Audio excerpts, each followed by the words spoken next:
आज मैं फिजिक्स का लाइट यानी ऑप्टिक्स का क्लास ले रहा हूँ P11। तो देखिए सबसे पहले जो है से लाइट के बारे में समझिए कि लाइट है क्या।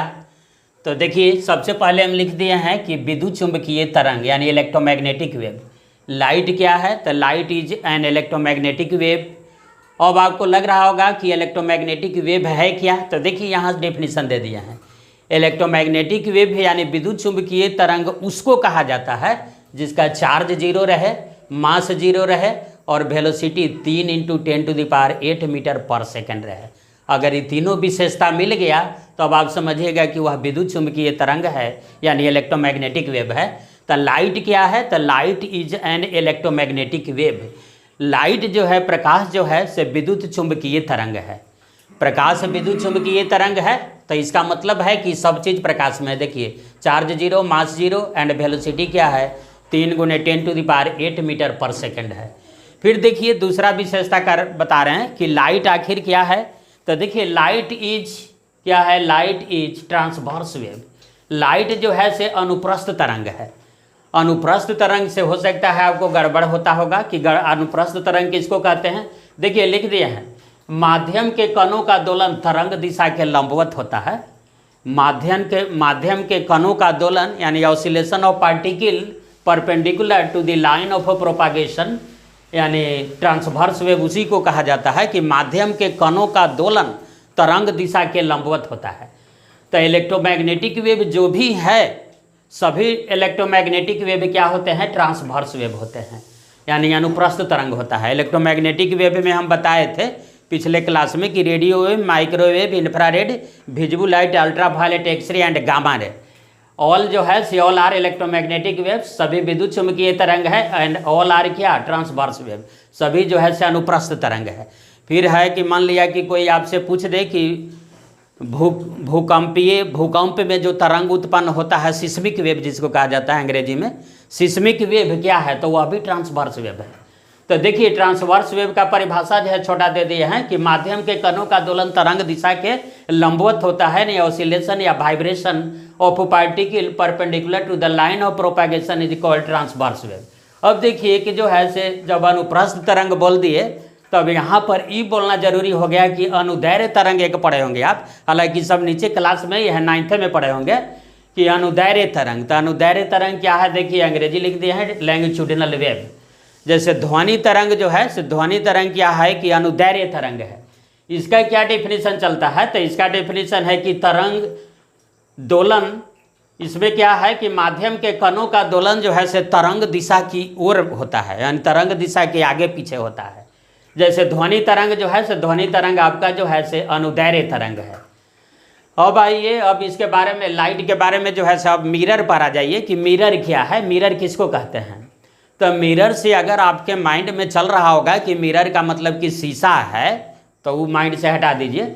मिरर देखिए मिरर उस सतह को कहते हैं, उस स्मूथ सरफेस को कहते हैं जो 90% से ऊपर प्रकाश को रिफ्लेक्ट कर दे यानी परावर्तन कर दे। वह सतह जो 90% यानी 90% से ऊपर प्रकाश को रिफ्लेक्ट कर दे उस सतह को मिरर कहते हैं। जैसे मान लिया कि यह आपका बोर्ड है तो यहाँ पर जो है से बोर्ड के पास आप आइएगा तो कुछ आपका जो है से चेहरा हल्का हल्का दिखाई देता है। तो हल्का दिखाई देता है लेकिन 90% से बिलो है। तो 90% से बिलो है तो यह जो है से दर्पण के यानी मिरर के परिभाषा में नहीं आएगा। लेकिन अगर इस सतह को इतना चिकना कर दिया जाए कि यह 90% से अबव लाइट को रिफ्लेक्ट कर दे तो वह जो है से मिरर के परिभाषा में आ जाएगा और इसको हम मिरर कहने लगेंगे। तो ऐसा माइंड में नहीं लीजिएगा कि मिरर का मतलब कि शीशा आप समझिएगा। ऐसे जनरली शीशा को जो लिया जाता है तो 90% से अबव जो है से लाइट को रिफ्लेक्ट कर देता है। और रिफ्लेक्शन के बारे में थोड़ा सा बताएं कि रिफ्लेक्शन क्या है, परावर्तन क्या है। तो जब प्रकाश किसी सतह पर, देखिए जब प्रकाश किसी सतह पर पड़ता है तो उसका कुछ हिस्सा जो है से वह सतह एब्जॉर्ब कर लेता है और कुछ हिस्सा जो है और उसका अधिकांशतः हिस्सा जो है से उसी माध्यम में और उसी प्लेन में बाउंस करता है। यह प्रक्रिया जो है से प्रकाश का रिफ्लेक्शन कहलाता है। अब आइए ये हो गया आपका परावर्तन। तो अब आपको लग रहा होगा कि तो अपवर्तन क्या है। तो अपवर्तन को कहा जाता है रिफ्रैक्शन। तो रिफ्रैक्शन क्या है? तो जब प्रकाश एक माध्यम से दूसरे माध्यम में प्रवेश करता है तो उसकी दिशा बदल जाती है, उसकी दिशा बदल जाती है। इस प्रक्रिया को प्रकाश का क्या कहा जाता है? तो परावर्तन, इसको अपवर्तन कहा जाता है। अब जो है से यहाँ पर जो है से कंपटीशन में अब क्वेश्चन आपसे करेगा, पूछा जाता है, पूछा हुआ है कि प्रकाश के अपवर्तन के क्या कारण है, रीजन बिहाइंड इट, इसके पीछे क्या कारण है। तो देखिए इसमें जो है से पहला पॉइंट दिए हैं कि जब प्रकाश एक माध्यम से दूसरे माध्यम में प्रवेश करता है तो उसका वेग बदल जाता है। तो वेग क्यों बदलता है? चूँकि उसका अपवर्तनांक बदल जाता है।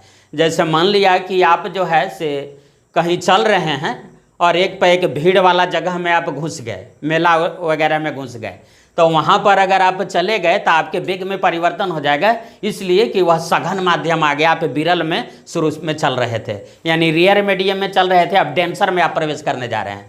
तो देखिए वेग में परिवर्तन, और दूसरा दिए हैं कि अपवर्तनांक में परिवर्तन।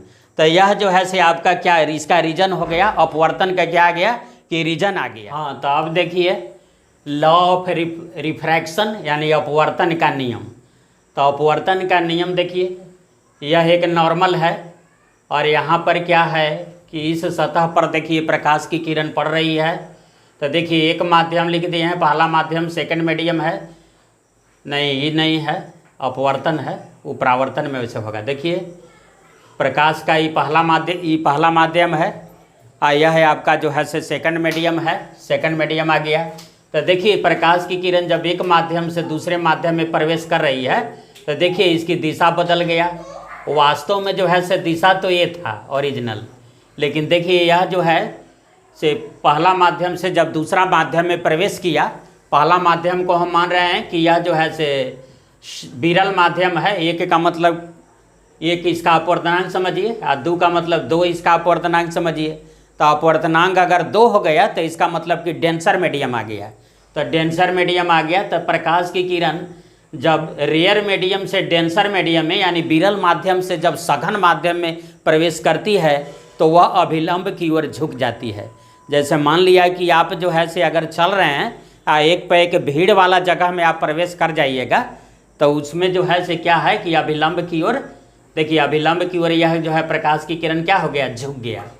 तो झुक गया तो यह क्रिया तो प्रकाश का अपवर्तन हो गया।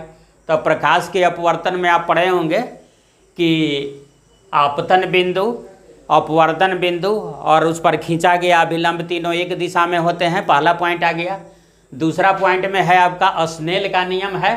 तो स्नेल का नियम में आप पढ़े होंगे कि प्रकाश के किसी खास रंग के लिए, पार्टिकुलर रंग के लिए या स्पेशल रंग के लिए आपतन कोण की ज्या और अपवर्तन कोण की ज्या का अनुपात जो है से अचर होता है, जिसको रिफ्रैक्टिव इंडेक्स यानी अपवर्तनांक कहा जाता है। तो देखिए प्रकाश की किरण जो है से फर्स्ट माध्यम से सेकंड माध्यम में प्रवेश कर रही है तो यह जो कोण है आई, यह है आपका एंगल ऑफ इंसिडेंस यानी अपवर्तन कोण। यह आर जो है अभिलंब के साथ आर जो कोण बन रहा है सेकंड मीडियम में, यह आपका है एंगल ऑफ रिफ्रैक्शन यानी कि अपवर्तन कोण, अपवर्तन कोण है। यह है आपका जो है से आपतन कोण था। तो आपतन कोण का साइन है और अपवर्तन कोण का साइन है और दोनों का रेशियो जो है से क्या कहलाता है कि इस माध्यम का अपवर्तनांक कहलाता है। अब यहाँ भी जो है सो सोचने वाली विषय यह है कि अपवर्तनांक किस माध्यम का कहलाएगा, पहला माध्यम का या दूसरा माध्यम का। तो इसके लिए जो है से आप समझ जाइए, आपको कंसेप्ट बनाना होगा कि अगर प्रकाश फर्स्ट मीडियम से सेकंड मीडियम में प्रवेश कर रही है तो जो अपवर्तनांक यहाँ निकाला गया जो स्नेल के द्वारा, तो यह अपवर्तनांक जो निकला वह सेकंड मीडियम का निकला और फर्स्ट माध्यम के सापेक्ष निकला। यानी कि देखिए हम लिख दिए हैं μ21, इसको ऐसे नहीं पढ़ना है कि μ12, इसको पढ़ना है μ21। इसका मतलब हो गया कि refractive index of second medium with respect to the first medium, यानी ऐसे कहिए कि दूसरे माध्यम का अपवर्तनांक पहले माध्यम के सापेक्ष। प्रकाश की किरण एक माध्यम से जब दूसरा माध्यम में जा रही है तो दूसरा माध्यम का अपवर्तनांक निकलता है पहला के सापेक्ष। और यह तो इसीलिए लिख दिया है μ21, सिर्फ म्यू बराबर साइन है बटे साइन आर नहीं समझिएगा। μ21 यानी कि दूसरे माध्यम का अपवर्तनांक पहले माध्यम के सापेक्ष, तो साइन आई बटे क्या आ गया, साइन आर। तो इसको ऐसे भी हम लिख सकते हैं μ21 के μ2 बाई μ1, μ2 माने यहाँ वाला ऊपर लिखिएगा, आई जो ऊपर लिखा है इसको नीचे लिखिएगा μ2 बाई μ1। अब जैसे मान लिया कि आ गया आपको कि μ21 गुने μ12, तो μ21 गुने μ12 बराबर क्या आएगा, तो देखिए ऐसे तोड़ दीजिएगा। μ21 का मतलब क्या आ गया, μ2 बाई μ1, μ21 तो μ2 बाई μ1, और यहाँ पर जो है से आ गया क्या μ12 तो μ1 बाई μ2। तो देखिए ई आई कट गया, ई कट गया, तो ये क्या आ गया 1 आपका आ गया। अब देखिए कुछ अपवर्तनांक जो है से याद रखिएगा, इतना का अपवर्तनांक जरूर याद रखिएगा। देखिए ग्लिसरीन है, ग्लिसरीन का अपवर्तनांक होता है जो कांच का अपवर्तनांक होता है उतना ही आपका ग्लिसरीन का अपवर्तनांक होता है 3/2 यानी 1.5 होता है। पानी का अपवर्तनांक क्या होता है, तो 4/3 होता है, तो 1.33 आएगा। अगर मान लिया कि कोई कह दे कि कांच और पानी में कौन सघन और कौन विरल माध्यम है, कौन डेंसर मीडियम है और कौन आपका जो है से रेयर मीडियम है, तो देखिए पानी का अपवर्तनांक क्या आ गया, रिफ्रैक्टिव इंडेक्स ऑफ वाटर आपको आ गया 1.33, और कांच का अपवर्तनांक आपको आ गया क्या 1.5। तो यह ज़्यादा है, कांच वाला ज़्यादा है, पानी कम है, तो इसका मतलब है कि पानी आपका रेयर मीडियम हो गया और कांच आपका जो है से डेंसर मीडियम हो गया। अब देखिए हवा का अपवर्तनांक वास्तव में होता है 1.0003 ऐसे करके होता है, यानी कहने का मतलब है कि ग्रेटर देन 1 होता है, लेकिन ऐसे न्यूमेरिकल्स वगैरह बनाने के लिए हम लोग 1 ही ले लिया करते हैं। तो देखिए करीब करीब 1 लिख दिए हैं, लेकिन यह क्वेश्चन अब कंपटीशन में पूछ दिया कि हवा का अपवर्तनांक क्या होता है। पहला चॉइस में आपका दे दिया 1, दूसरा चॉइस में आपको दे दिया कि ग्रेटर देन 1, फिर आपको दे दिया कि लेस देन 1। तो देखिए वास्तव में ग्रेटर देन 1 है। निर्वात का अपवर्तनांक जो है से आपका 1 होता है, हीरा का अपवर्तनांक आपको 2.42 होता है। तो देखिए ये सब अपवर्तनांक जो है से इतना जरूर याद रखिएगा। यहाँ हीरा कांच का अपवर्तनांक जो है से कांच का अपवर्तनांक आपको 1.5 आ गया, निर्वात का अपवर्तनांक 1। तो देखिए यह दोनों जो है सब पूछा हुआ क्वेश्चन आपका है कि हवा का अपवर्तनांक क्या होता है, तो हवा का अपवर्तनांक जो है से आपका आ जाएगा ग्रेटर देन 1 और निर्वात का अपवर्तनांक इक्वल टू 1। हीरा का अपवर्तनांक 2.45। आप पढ़े होंगे कि हीरा क्यों चमकता है, तो उसका high refractive index, due to high refractive index हीरा जो है से चमकता है उच्च अपवर्तनांक के कारण, तो इतना अपवर्तनांक होता है। अब आइए अपवर्तनांक का डिफिनीशन जो है से दूसरा डिफिनीशन दे रहे हैं। तो देखिए अपवर्तनांक का दूसरा डिफिनीशन क्या है कि निर्वात में प्रकाश का वेग माने velocity of light in vacuum, और किसी माध्यम में प्रकाश के वेग का रेशियो जो है से उस माध्यम का अपवर्तनांक कहलाता है। मीवेम लिख दिए हैं, तो मीवेम का मतलब आपको समझना है refractive index of any medium, M का मतलब मीडियम। तो refractive index of any medium क्या है, तो it is the ratio of velocity of light in vacuum to the velocity of light in medium, यानी निर्वात में प्रकाश का वेग और किसी माध्यम में प्रकाश के वेग का रेशियो जो है से क्या कहलाता है, उस माध्यम का रिफ्रैक्टिव इंडेक्स कहलाता है। एक ई डेफिनेशन दे दिए, एक यहाँ स्नेल के द्वारा डेफिनेशन दिया गया था। अब देखिए एक जो है से तीसरा डेफिनेशन आपको देखिए इसी को लिख दिया है, मीवेम यानी refractive index of a medium, यानी निर्वात में प्रकाश का वेग जिसको सी से डिनोट किया जाता है, C/Vm लिख दिए हैं। C/Vm, Vm का मतलब आपको समझना है कि velocity of light in medium, तो वेलोसिटी ऑफ C के जगह पर इतना भी लिख सकते हैं 3 × 10⁸ मीटर पर सेकेंड बाई Vm। Vm का मतलब velocity of light in medium, तो μm बराबर आ गया, यानी refractive index of any medium equal to C/Vm, यानी निर्वात में प्रकाश का वेग बाई माध्यम में प्रकाश का वेग, इसका रेशियो जो है से उस माध्यम का अपवर्तनांक कहलाता है। अब देखिए रिफ्रैक्टिव इंडेक्स यानी अपवर्तनांक का तीसरे प्रकार से डिफाइन इसको कर रहे हैं। देखिए मान लिया कि यह कोई जो है से मीडियम है, मान लिया पानी है या कोई अन्य द्रव है, कोई भी लिक्विड है, इसमें देखिए एक मछली बना दिए हैं, तो यहाँ पर जो है से बड़ा H से डिनोट किए हैं, यानी यह आपका जो है से रियल डेप्थ है, वास्तविक गहराई है। तो आप जानते होंगे कि वास्तविक गहराई से जो है से उठा हुआ मालूम पड़ता है, यानी कम गहराई पर मछली मालूम पड़ती है। उसी तरह से अगर पानी में सिक्का है तो वह वास्तविक गहराई से कम गहराई पर मालूम पड़ती है। तो देखिए यह मछली का एच जो है से क्या है, आपका रियल डेप्थ है, यानी वास्तविक गहराई है। तो देखिए यहाँ पर जो है से मछली दिखाई दे रही है, ऊपर से अगर देखा जाए तो यह जो है से इतना गहराई पर यानी कम गहराई पर दिखाई दे रही है, छोटा एच पर। तो यह आपका जो है से एपरेंट डेप्थ है। एपरेंट डेप्थ का मतलब हो गया कि आपका जो है से आभासी गहराई है। तो देखिए मीडियम यानी इस माध्यम का अपवर्तनांक निकालना है। इसको पानी नहीं समझिए, मान लिया कि कोई अन्य माध्यम है, अल्कोहल है या कोई अन्य द्रव है, कुछ भी आप समझिए। तो मीडियम का मतलब हो गया कि refractive index of a medium, तो वास्तविक गहराई बाई आभासी गहराई यानी real depth by apparent depth, यानी मीडियम बराबर बड़ा एच बाई क्या गया, छोटा एच। तो मछली जो है से वास्तव में जो है से बड़ी एच गहराई पर थी और इसके बाद जो है से छोटी एच गहराई पर दिखाई दे रही है। तो वास्तव में मछली जो है से कितना शिफ्ट कर गया, यानी कितना उठ गया। तो कितना उठ गया, तो बड़ा एच में से अगर छोटा एच हम घटा दें तो इसका मतलब है कि मछली इतना ऊंचा उठ गया है, तो उसको कहा जाता है शिफ्ट। तो शिफ्ट का मतलब क्या, बड़ा एच माइनस छोटा एच। तो बड़ा एच माइनस छोटा एच के जगह पर यहाँ से फार्मूला ला सकते हैं। देखिए मीडियम बराबर हम क्या बताए हैं, मीडियम बराबर बताए हैं बड़ा एच बाई छोटा एच। तो छोटा एच को अगर यहाँ ला दिया जाए और मीडियम को अगर यहाँ ला दिया जाए तो एच बराबर क्या आ जाएगा, छोटा एच बराबर बड़ा एच बाई म्यू एम। तो देखिए ये तो बड़ा एच ही वाला लिख दिए हैं, छोटा एच के जगह पर लिख रहे हैं H by mu M. H common ले लिए हैं तो 1 माइनस क्या आ गया, 1 माइनस आ गया 1 बाई म्यू एम आपको आ गया। तो इस तरह से जो है से ये आया। अब इसके बाद जो है से क्या है कि देखिए इस पर जो है से कुछ जो है से क्वेश्चन कर रहे हैं। तो देखिए जैसे कांच में प्रकाश का वेग क्या होता है, तो कांच में अगर प्रकाश का वेग है तो देखिए यहाँ पर हम बताए हैं कि म्यू एम बराबर सी बाई वी एम। तो वी एम के जगह पर velocity of light in medium आपका है। तो यहाँ पर जो है से हम अगर निकालेंगे वी एम, तो वी एम निकालेंगे तो मेरा क्या निकल जाएगा, सी बटे म्यू एम, ऐसे निकल जाएगा। तो उसी तरह से यहाँ पर निकाल दीजिए, कांच में प्रकाश का वेग है तो समझिए कि एक तरह से आपको पूछा जा रहा है भी जी, जी माने ग्लास समझिएगा। तो सी बटा क्या आ जाएगा, म्यू जी। सी बटा क्या लिखाएगा, म्यू जी।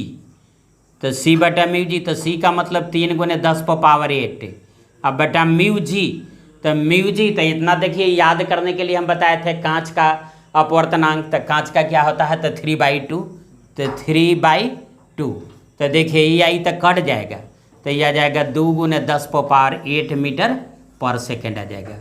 उसी तरह से पानी में प्रकाश का वेग अगर बताना है, तो पानी में प्रकाश का वेग बताना है तो आराम से बता दीजिएगा।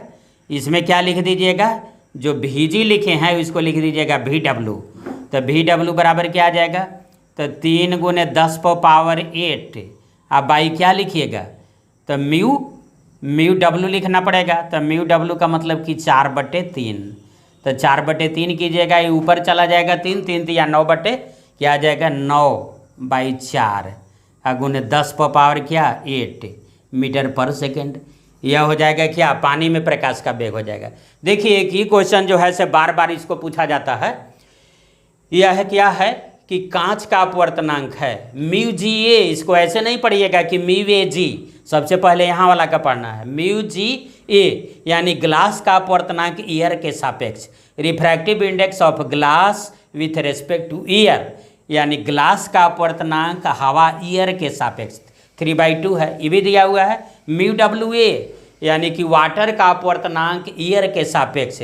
Refractive index of water with respect two year, यानी ईयर वाटर का अपवर्तनांक जो है ईयर के सापेक्ष 4/3 ही दिया हुआ है। तो अब पूछ रहा है कि म्यू जी डब्ल्यू का मतलब हो गया कि ग्लास का अपवर्तनांक आप जो है से वाटर के सापेक्ष बता दीजिए क्या होगा।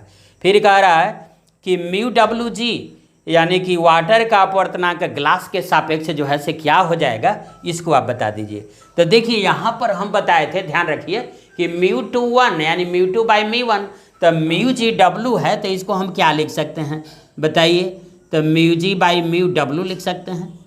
यानी कहने का मतलब है कि ग्लास के अपवर्तनांक में वाटर के अपवर्तनांक से डिवाइड कर देना है। तो ग्लास का अपवर्तनांक आपका क्या है, तो ग्लास का अपवर्तनांक आपका 3/2 है।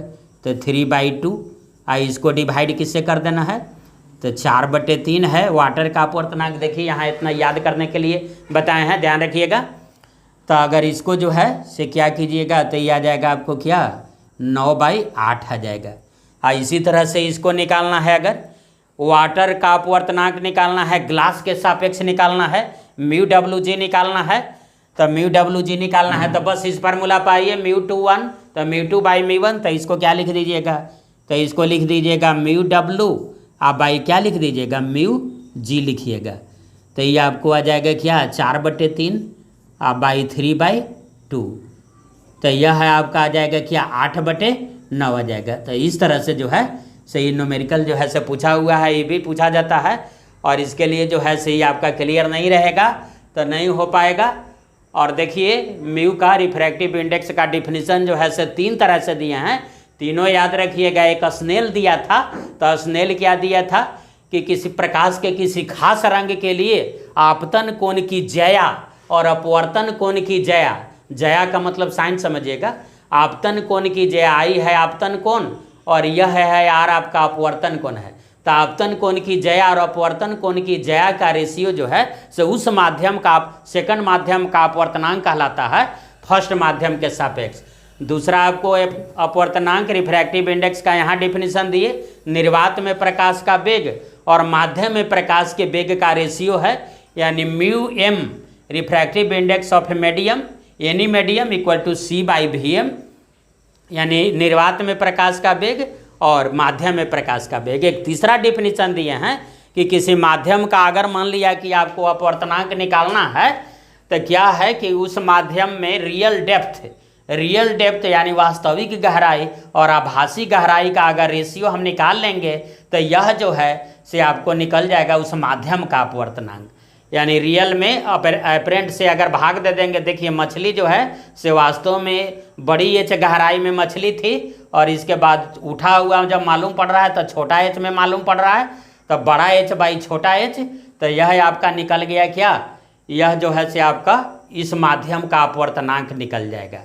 तो इस तरह से जो है से अपवर्तनांक को रिफ्रैक्टिव इंडेक्स को हम 3 तरह से डिफाइन किए हैं। शिफ्ट किसको कहते हैं, शिफ्ट आपको समझना क्या है, शिफ्ट का मतलब कितना शिफ्ट कर गया यानी कितना उठ गया। शिफ्ट का मतलब एक तरह से समझिएगा उठाव, यानी बड़ी एच गहराई में जब मछली थी अब छोटी एच गहराई में दिखाई दे रही है, इसका मतलब कि कुछ तो उठ गया है यानी शिफ्ट कर गया है। तो वही बड़ा एच में से छोटा एच घटा दिए तो आपको शिफ्ट निकल गया। तो इस तरह से जो है से इतना क्लास, अगर आपको अच्छा लगे इसको सब्सक्राइब कीजिए, लाइक कीजिए। और इसी के साथ मैं अपना वक्तव्य समाप्त करता हूँ। धन्यवाद।